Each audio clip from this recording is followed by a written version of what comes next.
soalan seterusnya kepada wakil Pusat Pungutan Zakat Kuala Lumpur kita pada hari ini. So Ustaz, wajibkah seorang isteri, dia tak bekerja, tapi wajib tak dia keluarkan zakat wang simpanan dia yang suami bagi tiap-tiap bulan? Tapi isteri tak bekerja, tapi dia ada wang simpanan. Macam mana Ustaz? Okey, bismillahirrahmanirrahim. Bagi zakat wang simpanan sekiranya terkumpul melebihi setahun dan cukup nisab, cukup haul dan cukup nisab, wajib dikeluarkan zakat.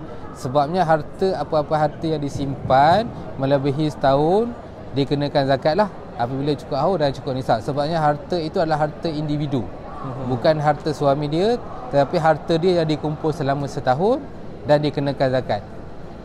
Dan memang diwajib dikenakan zakat atas simpanan dia. Sebabnya termasuk dengan dividen yang dia dapat lah.